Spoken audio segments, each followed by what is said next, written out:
Salut à tous, ici les Monos. Alors aujourd'hui on se retrouve du coup pour une nouvelle vidéo. C'est vrai que ça fait un moment que j'en ai pas fait et je m'en excuse.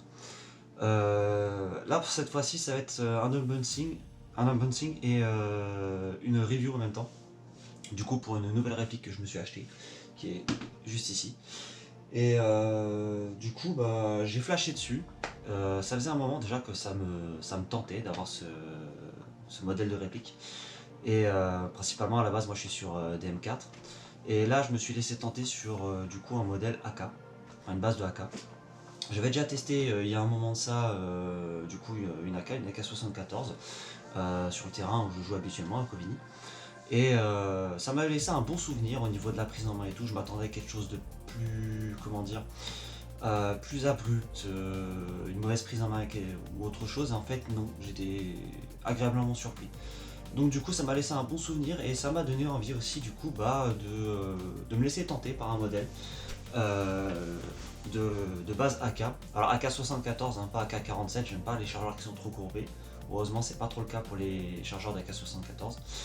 Et en même temps je voulais pas un modèle qui soit comment dire trop dans les premières générations, c'est-à-dire vraiment les vieux modèles type modèle bois. Je voulais un truc qui soit assez moderne. Je suis un petit peu en mode tacticulisé, hein, je vais pas vous mentir.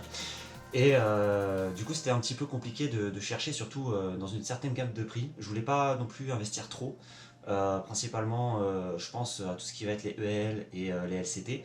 Alors certes ils sont des bons modèles, hein, même des modèles qui sont assez modernes, mais le problème qu'il y a c'est le prix. Et l'autre inconvénient aussi qu'il y a derrière, c'est que moi je suis quelqu'un qui aussi modifie soi-même ses propres répliques pour obtenir certaines performances et aussi un confort, comme par exemple pour le délire des MOSFET, etc. Et le hic en fait c'est que déjà il y en a pour facilement entre 4 à 600 balles des modèles qui m'intéressaient, ce qui est déjà assez cher, mais en plus de ça il fallait quasiment que je réinjecte au moins facilement 200, peut-être même 250 euros pour changer presque ou pratiquement toute l'interne. Ce qui m'a pas mal freiné et donc du coup qui m'a vite comment dire freiné dans ma démarche. Donc du coup, j'ai réussi en cherchant du coup un petit peu sur internet un modèle et je suis tombé justement sur le modèle qui m'a intéressé, qui est juste ici. Alors j'ai encore rien ouvert, donc du coup on va découvrir ça ensemble. J'ai aussi acheté quelques accessoires en plus en prévision. Et donc voilà. Ce qui est bien, c'est que le modèle que j'ai acheté réunit les deux choses, enfin trois choses. Principalement déjà c'est le prix. Deuxièmement c'est l'esthétique de l'extérieur qui est du coup modernisée comme je souhaitais, enfin plus ou moins.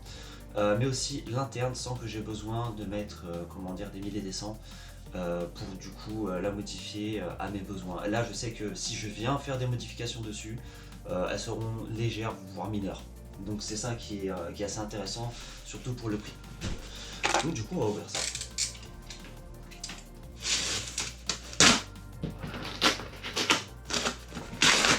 Je vous ai pas encore dit la marque, c'est normal. On va découvrir ça ensemble. Ça pour besoin. Hop.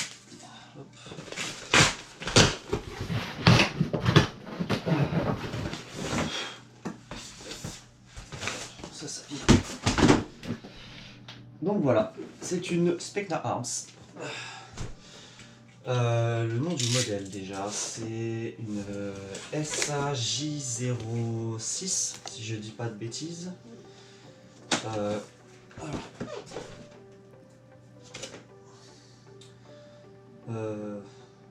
Oui c'est ça, 06 ou 07, je ne sais plus exactement. J'ai plus exactement le nom en tête. Ce qui est bien aussi dedans, c'est qu'ils en font en deux versions, c'est-à-dire avec et sans MOSFET. Au niveau du prix, j'en ai eu pour 280 € de la réplique, à savoir que vous pouvez l'avoir aussi à 270 et du coup sans le MOSFET. Clairement, c'est beaucoup plus intéressant de la prendre avec la version MOSFET parce que c'est les MOSFET de chez Gate, donc les Aster V3. Franchement, pour 10 balles, c'est vraiment donné, pratiquement. Donc c'est un gros plus qu'il y a dedans. Donc du coup, on va retrouver principalement des stickers, voilà, un manuel. Donc le manuel, alors je sais pas s'il est traduit en français, s'il y a des traductions qui sont en français et en plusieurs autres langues. Donc ça c'est cool. On a un adaptateur parce que le MOSFET de base est en T-DIN. Donc là on a un adaptateur de Tedding jusqu'à 1000 mAh, donc c'est bien pour ceux qui n'ont pas envie de changer de batterie. Au moins ils ont directement l'adaptateur qui est fourni. On a encore, je pense, d'autres goodies. Un catalogue, pardon, un catalogue. On a du coup aussi un receveur de rechange, un M90. Il me semble que dedans ça doit être un M100 ou peut-être plus. Une tige de débourrage, ça c'est bien parce qu'ils ne pensent pas toujours à l'ajouter. On a deux chargeurs. Ce qui est bien, c'est que ce sont des chargeurs mid-cap. Alors sur le site il est marqué comme quoi c'était du 130 coups, sur d'autres sites il marque comme c'est du 170, 175 coups. Il y en a même qui disent jusqu'à 200 coups. Donc ce qu'on va faire c'est après on va les tester du coup avec un BB loader. Donc par contre si vous venez vous l'acheter, il n'y a apparemment pas de BB loader qui est fourni dedans. Donc vu que c'est des mid-cap, pensez à acheter un BB loader si c'est votre première réplique, de manière à pouvoir les charger. Donc ça c'est assez cool. Et donc du coup, voilà la beauté. Elle fait son poids, elle n'est pas si légère. Alors, bon, alors déjà, le premier défaut que je trouve c'est... Ah oui, le garde-main il a un jeu de malade par contre. Ouais, alors ça c'est malheureux, mais c'est un premier défaut, c'est que là, déjà première prise en main, ça bouge. Bon alors vu que c'est juste des vis, je vais resserrer ça, histoire de corriger. Ça arrive que des fois pendant le transport, le choc thermique chaud-froid finit par dévisser. Ils pensent pas forcément à ajouter du frein filé sur les vis, ce qui est bien dommage. Ce qui fait que du coup on se retrouve des fois avec des petits soucis de ce genre, avec des jeux. Parce que ça c'est un problème, donc pensez justement si vous achetez là maintenant, là il n'y a plus un pet de jeu, nickel. Donc même là au-dessus c'est pareil, là au-dessus c'est vissé. Je regarde si c'est suffisamment vissé. Oui. Oui, ok. Bon, voilà. Bon, c'est un petit détail, c'est pas grand chose, ça se règle. Mais surtout pensez à regarder justement si toutes les vis sont bien vissées quand vous achetez une réplique, peu importe la marque. Hein. Ça peut être sur n'importe lesquelles. Ça vous éviterait justement de le paumer. Donc là effectivement une fois que c'est serré, il n'y a plus un pet de jeu. Donc voilà, voici le modèle. Donc du coup je voulais un modèle avec un garde-main en M-Lock. En aluminium du coup, pour la petite touche de modernité et aussi pour le fait que c'est facilement personnalisable, puisque de base les modèles d'AK74 basiques, les modèles en bois ou noir n'ont pas forcément de garde-main par rapport à ça, enfin de garde-main où on peut ajouter justement des accessoires. Là c'est cool parce qu'il suffit juste d'ajouter des rails et on peut. Donc là du coup on a aussi une crosse qui est réglable. Pour une fois, je suis assez agréablement surpris aussi de ce côté-là. On a un peu, voire presque pas de jeu au niveau de la crosse. Ça c'est un bon point parce que je sais que sur les modèles M4, certains ont beaucoup plus de jeux. On a quasiment la crosse qui se met à danser sur certains modèles. Là c'est pas le cas, donc c'est cool. C'est vraiment cool. Du coup on a aussi deux attaches QD. Une ici et une de l'autre côté. Donc ça c'est bien si on veut avoir la possibilité de pouvoir mettre autant en gaucher qu'en droitier. On a un rail Picatinny qui est au-dessus. On a aussi à l'avant des petits rails, ce qui est cool pour ajouter des accessoires si vous ne disposez pas de rails par rapport à ça. Moi de mon côté j'en ai, donc c'est pas un souci de ce côté-là. Au niveau du poids, elle est estimée à, je crois, pour celui-là, parce qu'il y a aussi la version avec le garde-main qui est rallongé, qui va jusqu'ici. En rallongé, je crois que c'est 3,9 kg. Là sur celle-ci c'est estimé à 3,7 kg je crois si je dis pas de bêtises. Donc voilà. Au niveau des chargeurs, ils s'enclenchent très bien. Alors le jeu il est vraiment à peine. Les latérales il y en a un petit peu plus mais en soi c'est pas gênant. Franchement ça va. Ça c'est cool. Ok. Donc voilà, et j'ai aussi du coup, alors on va voir si par hasard il y a d'autres choses dans la boîte, je suis pas sûr mais non. Ok, ça.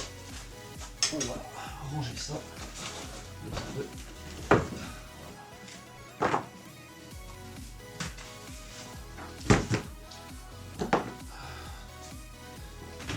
Ok, on va voir du coup cette boîte là, et on reparlera ensuite du coup de la réplique. Donc j'ai commandé 2-3 petits trucs en plus, en prévision. Déjà un support de rail. Parce que du coup, Elle ne dispose pas de, comment dire, de rail supérieur sur l'avant au niveau du capot. Donc c'est un peu plus éloigné et c'est vrai que ça peut être un petit peu chiant au niveau de l'optique. Après c'est une question de, voilà, de préférence. Je sais que pour ma part ça peut être gênant. J'ai pris du coup un faux boîtier NPEC, donc en fait qui va me servir pour la batterie. En fait ce que je prévois de faire, parce que moi j'utilise des grosses batteries, surtout pour l'autonomie. Après je suis quelqu'un qui voilà qui est un petit peu vénère sur la détente. Et donc du coup, je sais qu'une simple batterie de ce type là, du genre des 1200-1400 mAh, généralement, quand il fait assez chaud, ça peut aller, je peux faire à peu près la journée. Je sais que par contre, quand il fait froid, du genre aux alentours des 10 voire moins, 10 degrés voire moins, je sais que je vais avoir tendance à faire juste la matinée. Parce que les batteries avec le froid se bouffent très très vite. C'est pour ça que du coup, j'utilise des batteries qui sont plus grosses. Et je sais que faut les placer, c'est un peu chiant. Alors certains n'aiment pas, d'autres aiment, ça dépend, c'est un choix. Je sais que du coup je vais placer là et après je vais pousser le câblage, enfin faire passer le câblage ici, du coup pour récupérer et mettre dans le boîtier NPEC. Celui-là on le trouve facilement autour entre les 10 et 15 euros. C'est assez pratique parce qu'il est bien large, simple et ça évite du coup de se retrouver avec des formats de batterie qui sont un peu chiants. Là on sait qu'on peut mettre des gros blocs, ça passe sans problème, du type des 2000, 2200, 2400 mAh dedans, ça passe sans problème. En 11.1, en 30C, ça va faire le taf. J'ai aussi pris du coup 2 chargeurs supplémentaires pour en avoir au total 4. Donc pareil, je les testerai aussi. À savoir que vous pouvez les avoir du coup en 2 coloris, hein, vous les avez en noir et en tan. Moi j'ai pris qu'en noir. J'ai aussi commandé du coup voilà, la monture et un moteur, du coup un 40K de chez AEG, Ultimate. Parce que je sais que les moteurs sont pas mal après ceux des Specna, mais si j'ai besoin d'avoir quelque chose qui soit un peu plus péchu, je prévoyais du coup tout simplement de changer comment dire, le moteur pour avoir quelque chose qui est un peu plus en activité. Je peux régler, ok, d'accord, on va fermer un peu plus pour voir. Ah, ok, d'accord, voilà, là ça bouge plus. Ok, d'accord, donc j'ai compris comment ça, voilà. Donc du coup c'est vrai que ça me fait un petit peu haut. Alors justement j'ai un viseur holographique qui est juste ici.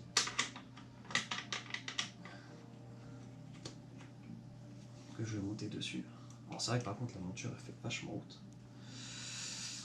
Bon, c'est pas grave si je le ferme pas entièrement, mais c'est vrai que par contre l'avantage, c'est ça, alors voilà, c'est ça en fait qui m'a pas mal séduit, c'est que de ce côté-là, au niveau de la prise en main, j'ai pas besoin de pencher la tête comme sur les M4, du coup pour m'aligner sur mon viseur. Donc je peux ici. Franchement, même en plus au niveau de la hauteur de la monture, c'est un peu dommage qu'elle soit un peu trop haute, j'aurais bien aimé qu'elle soit un petit peu plus bas, bon après ça c'est un détail. Mais ouais, du coup je peux même quasiment viser comme ça sans même, comment dire, poser ma joue sur la crosse. Je pourrais même à la limite, je pense, mettre un rajout au niveau de la crosse, ou même je crois que j'ai une crosse avec un appui. Donc du coup je pense que je changerai la crosse pour mettre l'autre. Mais comme ça je pourrais un peu plus m'épauler et être... Donc du coup pour l'emplacement batterie, alors il suffit juste d'appuyer sur le bouton ici, de soulever le capot, et voilà. Donc comme vous pouvez le voir du coup, on a une prise en Teddy. Donc en interne, voilà pourquoi aussi au final je l'ai pris par rapport à l'interne. C'est que du coup on est directement sur les gearbox de chez Orion, enfin les gearbox de Specna, les modèles Orion, qui ont l'avantage en fait d'être déjà renforcés en interne, mais en plus d'avoir une pneumatique un peu plus renforcée que les modèles de base, c'est-à-dire qu'on va se retrouver avec un nozzle du coup qui est en... Donc ouais, comme je disais, au niveau de l'interne, on se retrouve du coup avec une interne au niveau de la gearbox qui est renforcée comme je disais pour la pneumatique, mais aussi au niveau des engrenages et autres. Donc ce qui est bien c'est qu'au lieu de partir sur un nozzle et une tête de cylindre qui sont en plastique, là on se retrouve du coup en aluminium CNC avec joint torique, valable pour comment dire, le nozzle. On a un piston qui est en 14 dents CNC, donc qui est renforcé. Les engrenages sont relativement costauds, j'ai déjà fait plusieurs modifications sur des Lancer et des Specna d'origine sans avoir eu besoin à changer les engrenages. Donc les engrenages d'origine font très bien le taf. Vous n'êtes pas obligé de les changer pour mettre des renforcés, surtout si vous restez exactement sur le, le même ratio, c'est-à-dire standard c'est du 18:1, donc il n'y a pas besoin. Au niveau du moteur, on a un moteur type high torque en axe court, toujours de chez Specna. Il est pas mal. Alors c'est bien, c'est qu'en plus ils sont pas chers si vous voulez retaper une réplique, même qui est d'origine avec un peu plus de boost. Enfin un moteur qui sont un petit peu plus péchu, ils sont pas mal. Après si vous voulez plus, voilà. Après c'est de partir sur des modèles de type AEG Ultimate des 45 000 K. Ça à vous de voir. Ce qui est bien aussi, c'est un détail que je trouve qui compte, c'est qu'on est sur un bloc hop-up en aluminium. Donc ça c'est assez sympa. Au niveau du canon, si je dis pas de bêtises, je crois qu'on est sur un canon entre 455 ou 430 mm de long, en 6,03 en laiton. Franchement, c'est des canons qui d'origine sont vraiment excellents. Vraiment, j'en ai vu qu'ils ont changé des fois pour d'autres canons et honnêtement, ils ont même limite perdu des performances. Même pour des canons qui sont même au-dessus, franchement pour la petite différence c'est pas énorme. Moi ce que je vous conseille c'est vraiment de les garder d'origine, ils sont très bien, que ce soit sur les Lancer comme sur les Specna. Il faut savoir que les pièces sont identiques, juste la couleur change, mais c'est pareil, hein, que ce soit les engrenages etc. Ça sort des mêmes usines, hein, juste pour vous expliquer. Donc vous prenez une AK ou une M4 de chez Lancer ou de chez Specna, les pièces sont 100% interchangeables. Ce qui est bien, c'est que je trouve que Specna fait beaucoup d'efforts au niveau de la réplique, contrairement à d'autres marques où ils ont su évoluer. Principalement déjà, les gearbox sont toutes des gearbox QD, alors pas forcément les corps, ça sur ce modèle là je sais que si par exemple là je vais faire les tests chronie, je suis au-dessus, moi je m'attends en fait à être maximum à 380 fps par rapport au terrain sur lequel je joue. Après pour vous ça vous de voir. Je sais que si je suis au-dessus, je vais être obligé de sortir la gearbox pour pouvoir changer le ressort. Donc ça c'est un petit peu l'inconvénient, certains modèles n'ont pas l'avantage. Là sur celui-là, je peux pas retirer et faire comme je le souhaite, malheureusement à cause du type de corps que c'est. Et je pense aussi si vous cherchez un peu plus de performance au niveau de votre portée ou précision, ça serait plutôt le joint. Alors les joints sont pas dégueux, mais c'est pas non plus ce qu'il y a on va dire de meilleur en termes de comment dire de joints. Je sais qu'on peut avoir mieux, donc je pense qu'à mon avis à l'avenir je vais prévoir probablement de changer le joint pop. Voilà. Donc au niveau du grammage, c'est recommandé à la 0,28. C'est un très bon choix, surtout au niveau par rapport à la longueur du canon. On est sur un canon qui est quand même assez long. L'avantage c'est qu'on peut pratiquement en faire un DMR hein, sans se mentir. C'est une réplique qui va avoir une très très bonne portée. C'est estimé entre 50 et 55 mètres. Je suis sûr qu'à mon avis on peut la pousser plus loin. Peut-être même avec un grammage un petit peu plus lourd, peut-être de la 0,30. Sur des puissances qui sont aux alentours des 360, 370, voire si on tape vraiment le 380, il y a moyen vraiment d'améliorer énormément les performances. Après on peut faire plus, ça tout va dépendre de votre choix et de où vous jouez. Donc, je vais faire le test justement par rapport au chargeur, pour voir du coup réellement leur capacité. Parce que voilà, comme je disais juste avant, le problème c'est que les sites n'arrivent pas à se mettre d'accord entre alors pourtant c'est exactement les mêmes qui sont vendus dans toutes les boîtes, quand ils disent mid-cap c'est pratiquement les mêmes, entre du 130, 170, 175 ou 200 coups. Donc du coup on va faire le test pour voir. Donc je sais que là le BB Loader, une charge comme ça sur un BB Loader standard c'est 110. Donc du coup on va voir à combien je peux le pousser.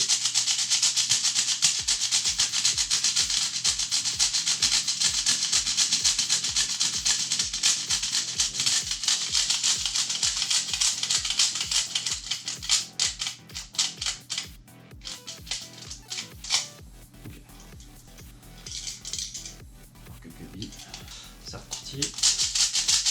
Pour le moment, je pense que ça durcit légèrement, mais pas grand chose. Okay. Donc là, j'en suis à peu près à ouais, la moitié, un petit peu plus de la moitié.